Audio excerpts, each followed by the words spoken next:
As many of you know, trying a mixed drink such as an old-fashioned is one of my favorite tips for getting into whiskey. And so today we're going to talk about what might be the best old-fashioned recipe. We've got Chris from Bourbon of the Week on the show. But first, for those of you who are new here, my name is Chris and you are listening to the Whiskey Noobs podcast. And this episode is going to focus around what might be the best old-fashioned recipe based on a TikTok series that Chris from Bourbon of the Week did.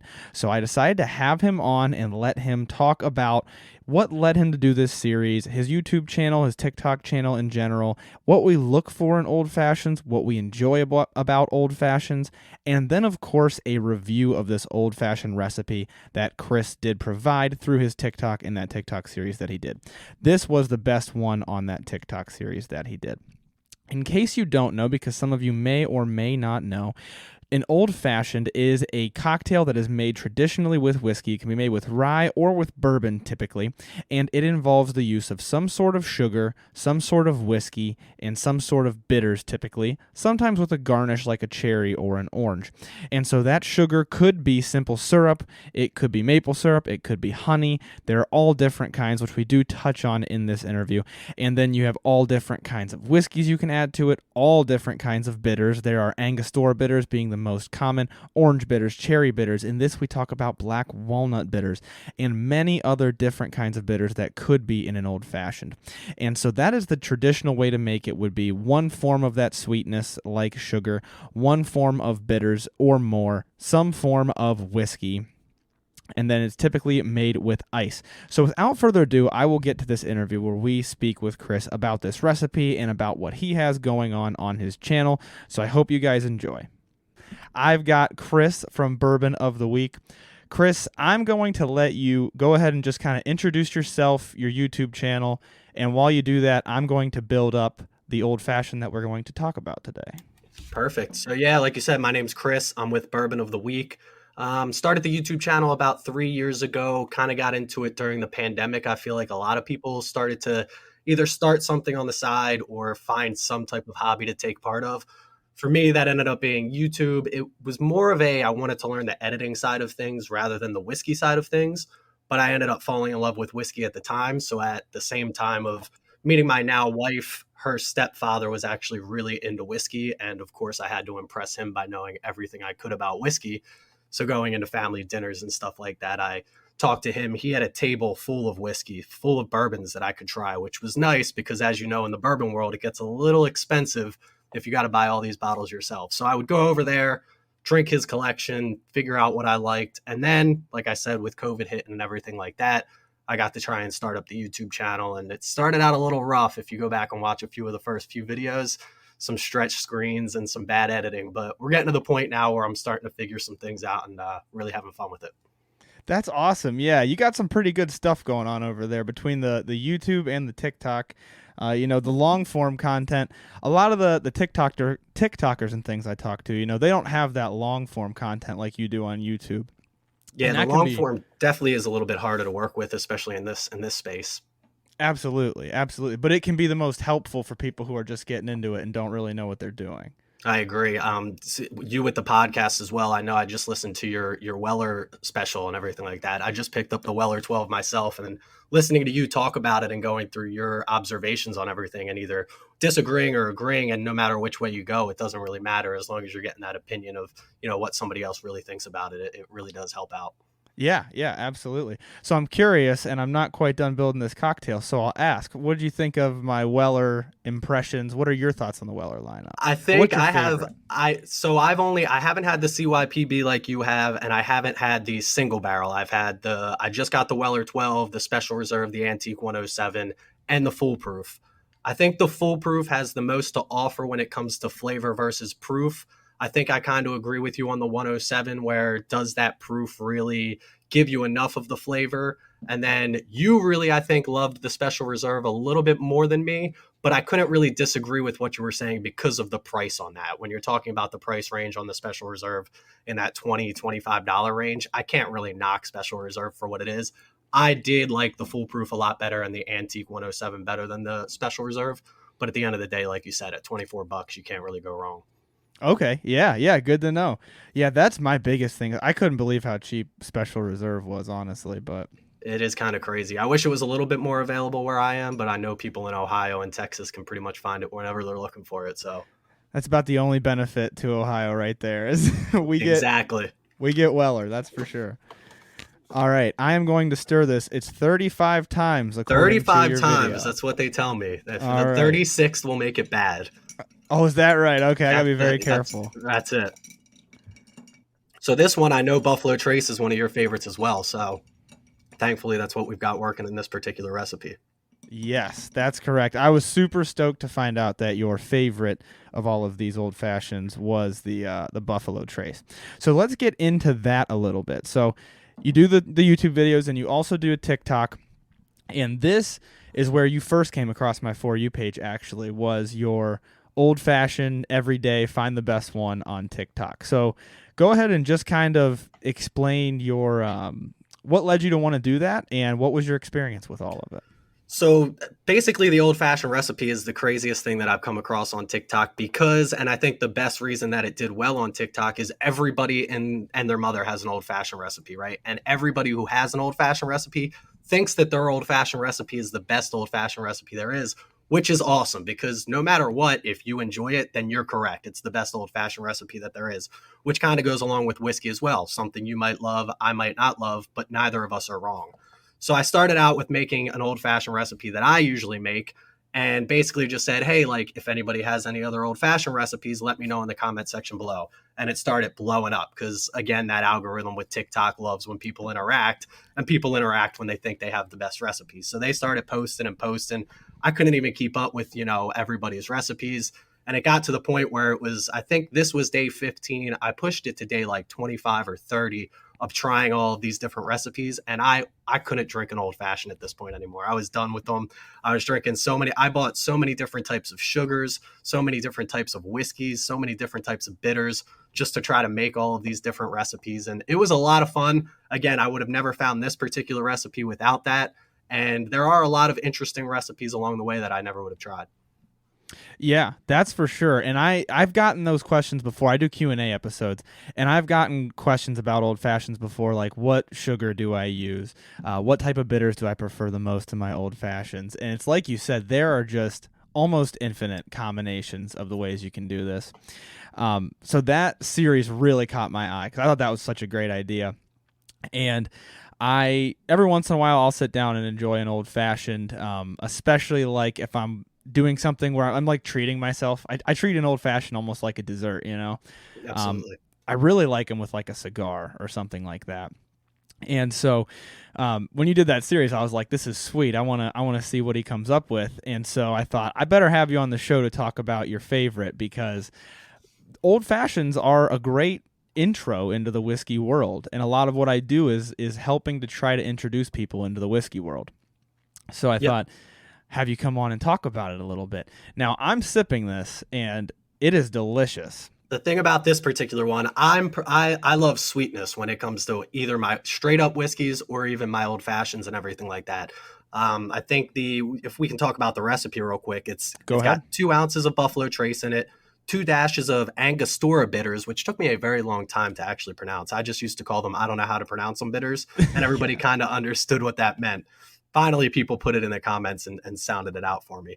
The 1 dash of black walnut bitters was interesting for me. This is, I believe, Fee Brothers, Fee Brothers, black walnut bitters is the one that I used.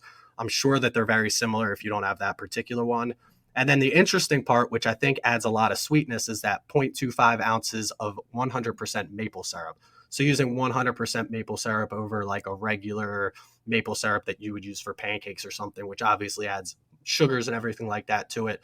So I think it balances it out so well for my particular palate that you get a lot of that sweetness while you're still getting some of that spiciness from the black walnut and from the Buffalo Trace.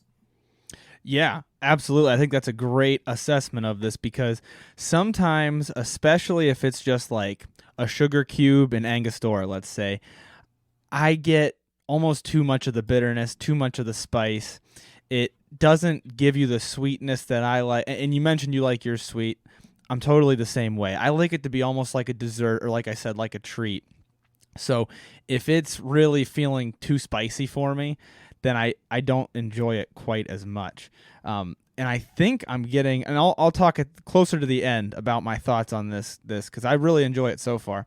And I think the black walnut is really doing more for it than I expected it to, giving it more of a different flavor than I would have anticipated. And I did get the actual Fee Brothers. I looked at the video. Perfect. Yeah, that's again, I haven't had any of the other black walnuts, but I'm assuming most of them would be very similar. But the Fee Brothers came highly recommended. And yeah, I agree. It's just one of those things where once you combine all these flavors together, that works. And then people talk about things as much as down to the ice cubes, adding ice and how it can kind of develop over time. Once that melts down, then it's a little less sugary. It starts out sweet. Then maybe you start to pick up more of those bitters. But when you're talking about just one dash of that black walnut bitters really giving it a different profile, it is kind of crazy what it can do just with that little amount. Yeah. I think that was kind of a like earth-shattering moment for me with old fashions specifically. Was I used to, before I was into whiskey or anything, of course I didn't have bitters. For why would I have bitters? And I tried my first couple of old fashions without bitters because I hadn't bought any yet. And so they weren't really old fashions. It was more just like whiskey with something sweet, basically. And I remember thinking like, oh, this tastes it sweetens up the whiskey a little bit. I don't know. And then the first time I added bitters to it, I was like, oh, I get it now. Like this dash, this tiny little amount actually makes a pretty big difference. And as you get more into it, you can see that all the different kinds of bitters all give different profiles. And it really, I think, is helpful for a newer whiskey drinker because it's more approachable. It's a little bit sweeter. And the bitters, being aromatic, typically help to accentuate what a person is doing when they're just reviewing neat whiskey. It accentuates those notes. It accentuates the smell of it. You're able to smell the sweetness a little bit easier. It's kind of like cheating a little bit, but it's more like training wheels is the way I look at it.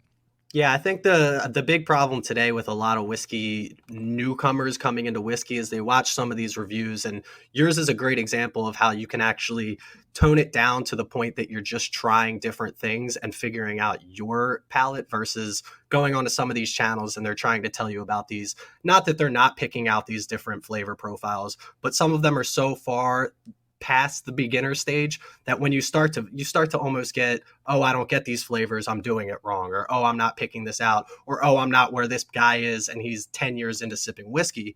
So it really helps when you can start to get into something like an old fashioned recipe where you can again start to get those real flavors from the whiskey while at the same time not overwhelming your palate. Absolutely. And I think you put that in a really good way because you mentioned how somebody's so advanced, especially if you drink whiskey long enough, you look past the burn. It's still there, but you don't even think about it anymore when you're drinking the whiskey. And so you watch somebody who's been drinking whiskey for 10 years and you think, oh, whiskey is going to taste really sweet if I taste it correctly.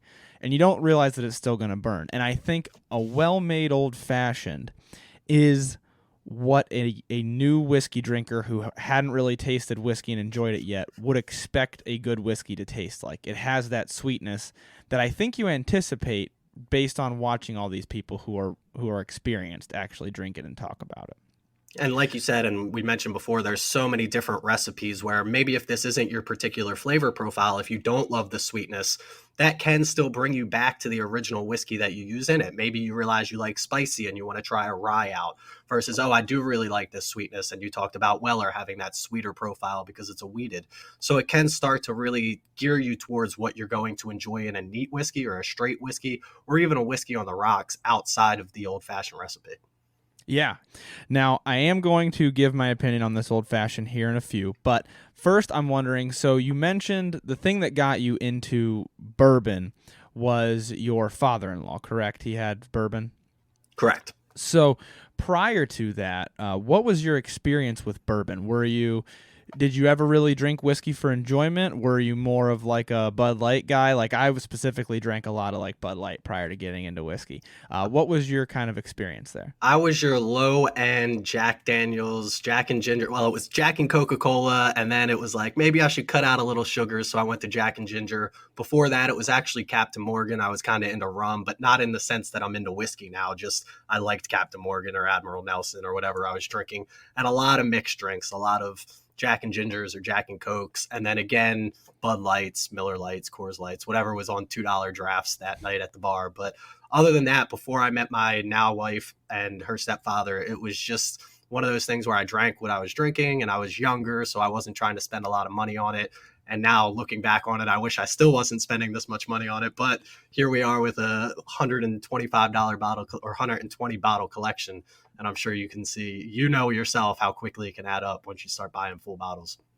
Yeah, I absolutely do. And you do have a pretty impressive collection. So for everybody listening, as I failed to mention when we talked about the recipe, you can find the recipe on Chris's TikTok, which is at Bourbon of the Week, no spaces, right? Correct. Yeah, so you can find that TikTok. It's currently your pinned video for this old fashioned that I'm drinking. Check them out on TikTok and on YouTube, and we'll talk about where we can find you at the end of the episode. I'll put it in the show notes as well. But pretty impressive whiskey collection, and I believe it is now going to be set up differently, if I'm not mistaken. So we just me and my wife just bought a new house. We have a baby girl now, 10 months old, so we had to get out of the townhouse and get a little bit more room. And moved into the basement. The old basement used to have a bar set up in it, which was beautiful. It had the shelves built into the wall, so I didn't have to do anything. Moved into the new basement, finished as well, but don't have the bar set up yet. So started out with just kind of a desk and throw some shelves behind me. And now I moved into nicer shelves while me and my brother-in-law go and start our project on building the bar. Awesome. Yeah, so you are going to want to check that out if you're listening to this podcast once that comes out. That's going to be pretty cool. I'm excited for you. I'm really hoping to get a bar built in my own home. So that's pretty exciting, and it'll be really cool to see. So about this old fashioned, I am very impressed, actually more impressed by it than I thought I was going to be. And maybe it's because I love Buffalo Trace. I don't know. But some old fashions, like I mentioned, I get the spice and I don't get as much of the sweetness as I would like. And I think this has a great balance of it. In the beginning, I'm getting it's very sweet forward, which I like because it makes it approachable. Agreed. So I'm getting that sweetness from the syrup. I'm getting that little bit of Angostura and maybe just a touch of that nuttiness. And it fades into the bitterness and the spiciness that you expect with a lot of old fashions. The Buffalo Trace has good bakery sweet notes that go good with that syrup, but also has a little bit of that rye spiciness to it that I think helps break it up and not just bog you down and make you think you're drinking pure maple syrup. And then right at the end, that walnut impresses me. It actually hangs around a little while on your palate and makes you excited for the next sip because you got all this walnut. Then you go back and it's like you're back to the syrup, and then you go back through it all over again. This is probably going to be a new staple for me. I like to add a little bit of garnish, so maybe I'll figure out some cocktail cherries or something.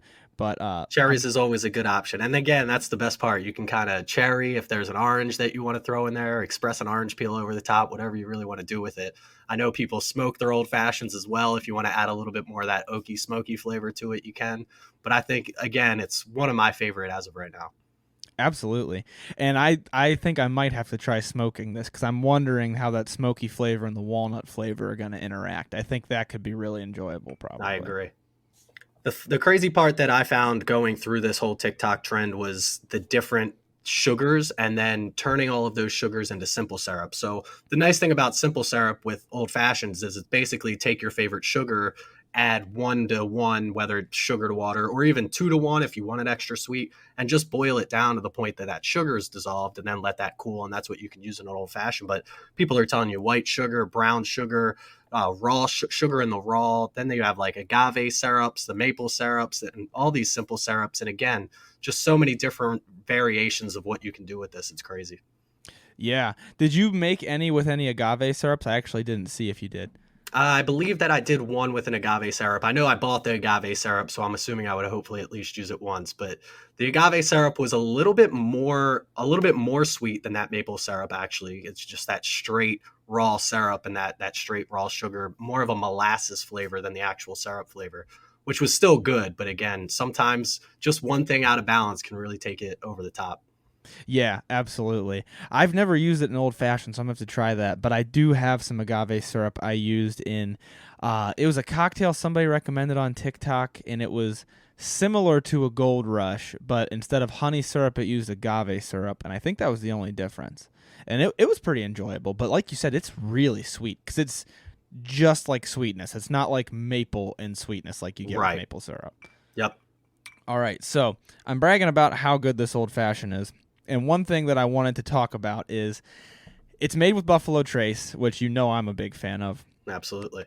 But it can be hard for some folks to find. Depends on where you're at in the country. And so I'll give you a second. I don't mean to put you on the spot, but you are the bourbon guy. What would you use, let's say similar price range to replace the Buffalo Trace, and then maybe any price range to replace the Buffalo Trace that you think would make this better? So before I tried Buffalo Trace, my favorite to use in an old fashioned was a Wild Turkey 101. I think that's probably a little bit more on the spicy side than the sweet side compared to a Buffalo Trace. So it's kind of hard to stay in that price range, but I think that like maybe a Russell's Reserve 10, which is probably a little bit more expensive than the Buffalo Trace, gives you a little bit more of that sweetness compared to the 101 proof on the Wild Turkey 101.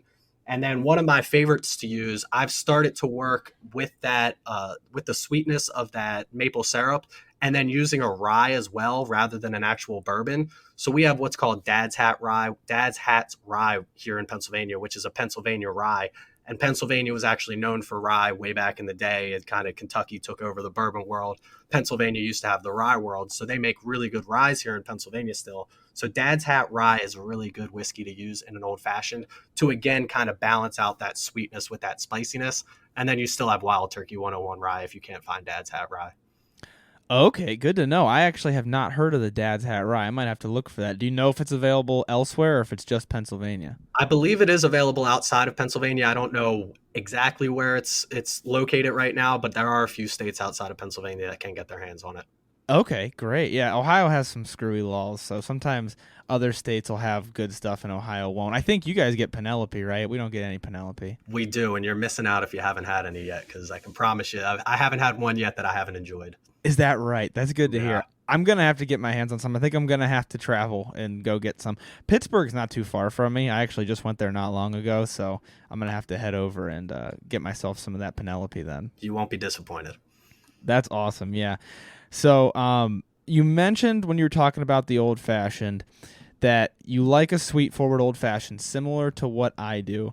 And maybe this is a little bit too technical. I know this was just a TikTok series. I'm not trying to put you on the spot for being the old-fashioned master. But out of curiosity, people are probably going to listen to this. They're probably going to go watch those videos and see your rankings, see which ones you liked. What specifically do you look for in an old-fashioned? What do you like to get out of an old-fashioned, the experience of drinking one? So the one thing that this was missing, and again, I just kind of went off what people's recipes were, so I didn't want to add or subtract anything. But me personally, if I were to add to this particular recipe, just like you said, I would probably add some of those cherries. I think the cherry note in an old fashioned is something that I really love. It's something that I love in whiskey. An Old Forester is one of my favorite bottles right now, and it's got that really good cherry bomb in it. So if you can not only add the cherry, but some of that Luxardo cherry juice as well to it, I think that really starts to emphasize past the whiskey flavors that we're always talking about and more towards that sweetness and those cherry notes and those more type of flavors that you're used to and your everyday life flavors that really stand out in an old fashioned that I do enjoy. And then again, smoking it, I'm not the biggest guy when it comes to like smoky oaky flavor in my whiskeys or even old fashions, but the aroma that you get, because I feel like it's more of an experience when you're drinking an old fashioned rather than the actual drink. You can go to 100 different bars and you'll try 100 different old fashions. They'll never be the same. I think the smokiness really starts to give it the aroma, the appearance. You out there, it looks fancy, it looks beautiful. So it's one of those things that, again, you're out at a bar and it looks nice. So I enjoy something like that for the experience rather than just sipping the old fashioned itself. Yeah, I totally agree. And I think that might be something I've mentioned on the show before. I don't remember. Is that I like going to a place and trying their old fashioned. And I feel like you can get a judge. It's rough, but you can get a judge for how seriously they take the alcohol side of their restaurant, or even sometimes kind of their restaurant in general, their workmanship. Because if somebody puts a lot of care into an old fashioned, it's one of those cocktails where you can tell. You can pretty much tell if they're actually caring or if they're just like, let's throw in some simple syrup, some whiskey, let's throw something in that's going to be a little bit different, that way they think we did something different, and then it just doesn't taste very good at all. The only I place that I would avoid is Wisconsin. A lot of people commented from Wisconsin, and they add 7 Up or Sprite, I believe one either other, to try. And so a lot of people, when you do a sugar cube, they'll muddle it with either soda water or regular water. Well, they used 7 Up or Sprite. And no hate on Wisconsin. If anybody here is listening from Wisconsin, it's just not for me when it comes to the old fashioned recipe. Wow, yeah, that's pretty interesting. I've never heard of that. I That's have not either until I started doing this trend. it makes Did you do any that did that? I did a few of them because people, you would do it, and then of course somebody else from Wisconsin would say, "Oh, you did this part wrong," so you'd have to do it again. I did 2 or 3 to the point where I was just like, "This isn't for me. If it's for you, I'm glad that it is. It's just not for me." Okay, yeah, too much. I mean, I imagine the lemon lime. That's a really different note to try to mesh with bakery sweet and cherry and cinnamon. Correct. It just something didn't mesh, and then it was almost too much of the bubbly and not enough of the whiskey, and just for me, it was not an enjoyable experience. Yeah, no, fair enough. I'm gonna absolutely try that now, though, out of curiosity. So I'll see what I think about that and see if it meshes together at all or not. All right. Well, my old fashioned is gone. That was an excellent old fashioned. So kudos to you for that TikTok series. I really enjoyed that. You always have good, consistent content on TikTok. So everybody listen, as I mentioned, make sure you go check him out. It's at Bourbon of the Week, no spaces on TikTok. Instagram. What's your Instagram handle? Same thing across the board. At Bourbon of the Week, no spaces. Bourbon of the Week on YouTube as well. All right, perfect. That's what I thought. I like that consistency. I wasn't able to get the same handles on TikTok and on Instagram, so I got to work on that. But Right. yeah, go check him out. Instagram, TikTok, YouTube. Great content, man. Keep it coming. I love this old fashioned. I appreciate you for introducing me to it. Is there anything else that you want to finish out? Maybe just plug your YouTube channel one more time. What can folks expect if they leave this podcast right now and they go look up Bourbon of the Week on YouTube? So the one thing that I think you and I have common when it comes to our content is we like to appeal. I don't consider myself a pro by any means when it comes to drinking whiskey. When it comes to drinking whiskey, I give my personal opinions. None of it's facts. Again, what we're doing here, including yourself, is just giving our experience, where we started, where we've come from. So if you go back and you watch some of my older videos, you might see some things that aren't as consistent as they are right now because you start to change. You start to change your palate. You know that as well. You start to change what you like and what you don't like. So the one thing that I like about your content is you really gear yourself towards the newer whiskey drinker, which 3.5, 4 years into this, I still consider myself a newer whiskey drinker.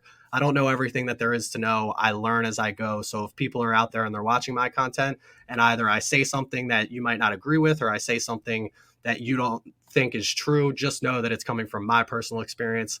And if you have anything to add to that, I'm always open on Instagram or YouTube to talk to you about it. And I actually encourage people to reach out and give me a little bit more knowledge of what they experience as well. Absolutely, man. And I appreciate that about your content as well. You mentioned we have that similar thing where we both are open about the fact that we're biased to certain things. We're still learning certain things. And I think that gets lost sometimes in the trying to be an influencer, quote unquote, realm, where there are some folks who are really dog eat dog about the whole thing. And I much prefer to extend the olive branch than the hatchet. So Absolutely. I'm right there with you. Yep, absolutely. All right, guys. Well, you heard it from him. You got to go check out his content. Bourbon of the Week across the board on all of the social medias. Check out the Old Fashioned series. See which one you like. Try out this Old Fashioned. You heard the recipe of it earlier on the show. I'll mention it one more time at the end of the show for everybody who missed it. Try it out. Let me know what you guys think. Let him know what you think on Instagram and on TikTok and on YouTube. And that's all that we've got for this interview with Chris. Chris, thanks for coming on, man. I appreciate it. Thanks for having me. Hopefully you guys enjoyed this episode with Chris from Bourbon of the Week. For those who missed it, the old-fashioned recipe that I drank in this episode is 2 ounces of Buffalo Trace, a 1/4 ounce of maple syrup, 2 dashes of Angostura bitters, and 1 dash of black walnut bitters. Once again, if you're newer to whiskey and whiskey just is not sweet enough for you, try a few different old-fashioned recipes and see if that helps. Make them with different types of bourbon, different types of bitters. It can really help to expand your horizons with whiskey and see if there's a whiskey out there for you and help you to learn to properly taste the different notes that those whiskeys can have. And of course, make sure to check out Chris from Bourbon of the Week on YouTube. He's on YouTube, Instagram, and TikTok at Bourbon of the Week. That's all that I've got for this episode on what might be the best old-fashioned I've ever had. I will leave you with learn to drink, drink to learn. Thank you for listening to this episode of Whiskey Noobs. If you like the show, please make sure to leave a 5-star rating or review to help grow the show and get the word out. You can also find more Whiskey Noobs content on Instagram at whiskey_noobs and on TikTok at Whiskey Noobs Podcast. If you want to drink right along with me, make sure to join the email list by sending an email to whiskeynoobspodcast@gmail.com with a subject line saying email list. You will receive monthly emails with a list of the whiskeys that will be featured throughout the month so that you can buy them ahead of time and drink right along with the show. Once again, thanks for listening to this episode. The Whiskey Noobs Podcast does not support underage or otherwise irresponsible consumption of alcohol.